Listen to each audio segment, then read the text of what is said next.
En préparant le livre Israël, parlons-en, j'ai demandé à deux assistantes d'aller dans les rues de Bruxelles, demander au hasard aux gens qu'est-ce qu'ils savaient sur l'histoire et sur la situation d'Israël.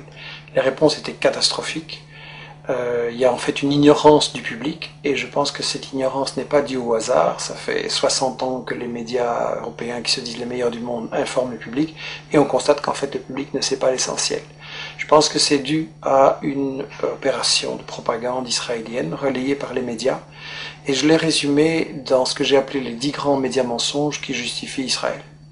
Le premier grand média mensonge, c'est qu'on nous dit qu'Israël a été créé en réaction au génocide contre les Juifs en 40-45. Ça, c'est totalement faux. En fait, c'est un projet colonial qui est bien plus vieux, qui a été décidé au congrès de Bâle en 1897.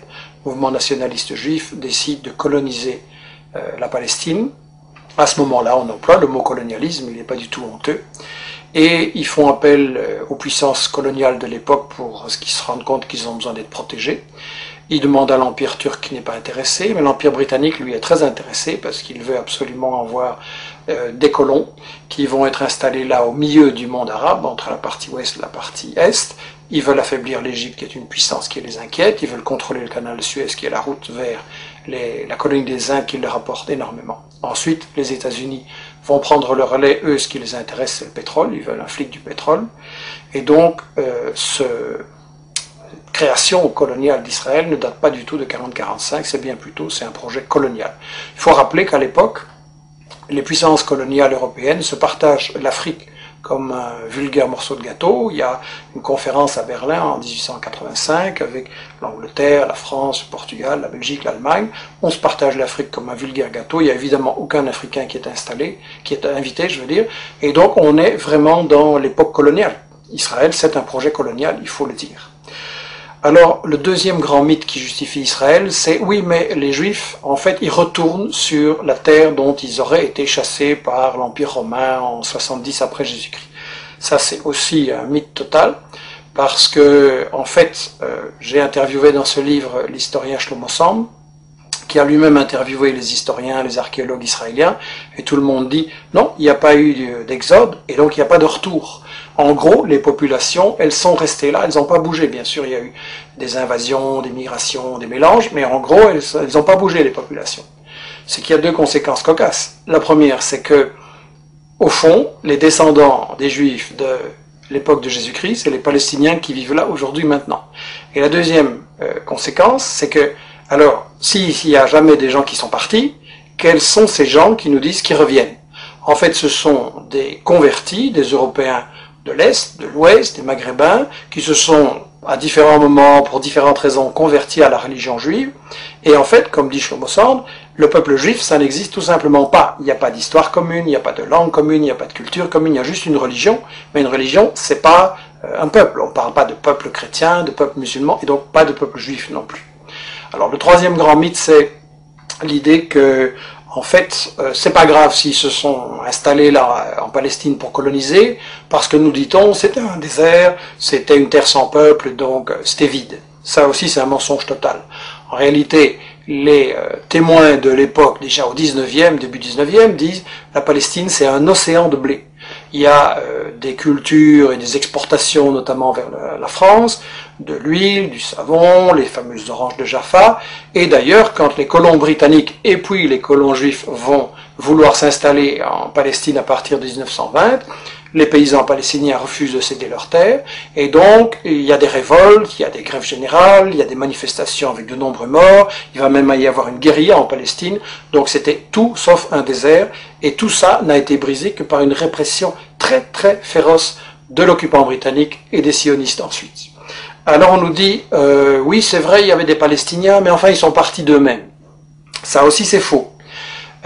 J'ai cru ça moi longtemps, et tout le monde a cru ça, et ça a été la grande version officielle d'Israël, jusqu'à ce qu'on a appelé les nouveaux historiens israéliens, Benny Morris qui est interviewé dans les livres, Papé et d'autres disent non, les Palestiniens ont été chassés par la violence, par la terreur, par toute une opération systématique pour les expulser en fait du pays, pour vider la terre de ses habitants. Donc ça c'est encore un mythe absolu, et ça c'est pour, disons, la partie historique. l'histoire d'Israël, tout ce qu'on nous cache, qui est très très important à comprendre. Et ensuite, ce qu'on nous dit sur la période actuelle, c'est que de toute façon, Israël, c'est la seule démocratie au Moyen-Orient et que donc il faut la défendre, c'est un État de droit. Premièrement, c'est pas un État de droit, c'est le seul État au monde où la Constitution ne fixe pas les limites du territoire. Dans tous les pays du monde, il y a une Constitution qui dit le territoire il commence là, il s'arrête là, et ça c'est notre pays. Israël non, parce qu'Israël c'est justement un projet d'expansion qui n'a pas de limite, et il y a donc une Constitution en plus totalement raciste qui dit que Israël c'est l'État des Juifs. Ce qui veut dire que les autres sont des sous-citoyens, des sous-hommes, et donc c'est la négation même de la démocratie, une constitution pareille. Donc Israël n'est absolument pas une démocratie, et je voudrais dire que en fait, Israël c'est le colonialisme, c'est le vol de la terre, c'est le nettoyage d'une population, ça ne peut pas être considéré comme une démocratie. Alors bien sûr on me dira, il y a un parlement, il y a des médias, il y a des profs d'UNIF qui critiquent, etc. C'est vrai, mais étant donné que c'est un État qui est basé sur le vol de la terre, ça veut dire qu'en fait c'est une démocratie entre les voleurs pour savoir comment ils vont continuer à voler. Et ça n'est pas une démocratie, c'est du colonialisme, c'est toujours de la dictature. Alors on nous dit que les États-Unis, eux, ceux qui cherchent à protéger, en protégeant Israël et en mettant plus de 3 milliards de dollars d'aide militaire en armement chaque année pour aider Israël à bombarder et attaquer ses voisins, on nous dit que les États-Unis, ce qu'ils veulent, c'est protéger la démocratie au Moyen-Orient. Bien. Si les États-Unis étaient pour la démocratie, ça se saurait parce que c'est eux qui ont mis en place et qui protègent les dictatures épouvantables de l'Arabie Saoudite, du Koweït, le tyran Moubarak avec du sang sur les mains. Donc en fait, ils ont installé tout ça. Et eux, ce qui intéresse les États-Unis dans Israël, c'est pas du tout la démocratie, c'est en fait le flic du pétrole. Et ça, dans le livre, Chomsky, Samir Amin l'explique très bien, et d'autres, les États-Unis veulent absolument contrôler le pétrole, donc le Moyen-Orient. Ils veulent briser tout État qui pourrait résister à ce projet et qui n'accepterait pas de donner son pétrole pour rien. On l'a vu avec les guerres d'Irak, on l'a vu avec d'autres agressions. Seulement, les États-Unis ne peuvent pas attaquer à tout bout de champ tous les pays du Moyen-Orient qui ne leur plaisent pas. Donc ils ont besoin de ce que Chomsky appelle dans son interview le flic de quartier. Israël, c'est ça, le flic de quartier. Dans le temps, les États-Unis avaient le Shah d'Iran, une dictature épouvantable qu'ils avaient imposée en renversant le premier ministre élu, Mossadegh, en 1953, et donc ils ont installé une dictature épouvantable. Mais ils ont perdu l'Iran, et donc maintenant, il ne reste pratiquement qu'Israël, et c'est pour ça que les États-Unis protègent Israël, alors que celui-ci viole le droit international, viole les conventions de l'ONU, viole l'égalité entre les êtres humains. Donc c'est clair, ça doit être clair, c'est une guerre économique ce qui est mené là par les États-Unis. Alors l'Europe, elle se prétend plus neutre, elle prétend qu'elle est à la recherche d'une solution entre les Israéliens et les Palestiniens. C'est absolument faux. Solana, qui était le ministre des Affaires étrangères de l'Europe, a déclaré il n'y a pas longtemps à Israël, vous êtes en fait le 28e État membre de l'Union européenne. C'est l'industrie européenne de l'armement qui finance et collabore avec l'industrie israélienne de bombardement, de l'armement, pardon. On a des gens comme Lagardère en France et Dassault qui sont tout proches de Sarkozy et qui collaborent avec l'industrie de l'armament israélienne. Et en plus, lorsque les Palestiniens ont élu leur gouvernement, l'Union européenne a refusé de le reconnaître. Elle a clairement donné le feu vert à Israël pour bombarder Gaza. Et donc là, ça doit être très clair que quand Netanyahou, Barak, Olmert et tous ces gens-là bombardent les Palestiniens, c'est Sarkozy, c'est Merkel et c'est les gouvernements européens en même temps qui bombardent. Ça, c'est quelque chose qu'on doit dire clairement à notre opinion.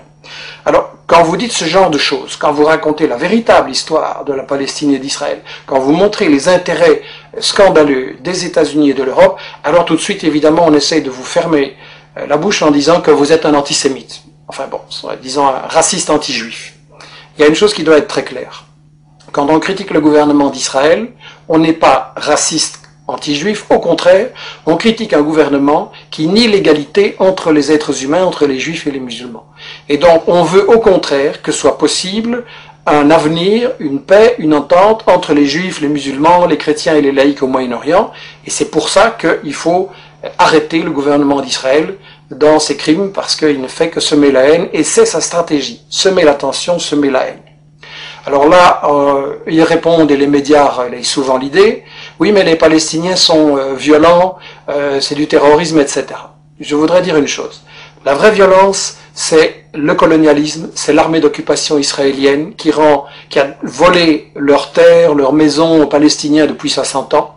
C'est l'armée israélienne qui empêche les Palestiniens d'avoir une vie normale. Vous avez des checkpoints pour aller de votre maison à votre bureau, vous avez des checkpoints, vous devez parfois attendre 1 heure ou une journée. Il y a des femmes enceintes qui sont mortes parce qu'elles étaient bloquées par l'arbitraire des soldats israéliens au checkpoint. Donc, la violence, en fait, c'est l'occupation. Et je voudrais dire une chose, l'ONU, dans ses textes fondamentaux, reconnaît le droit de tout peuple colonisé, de tout peuple occupé, de résister par tous les moyens qu'il juge bons. Donc la résistance est légitime et la violence, c'est l'occupation.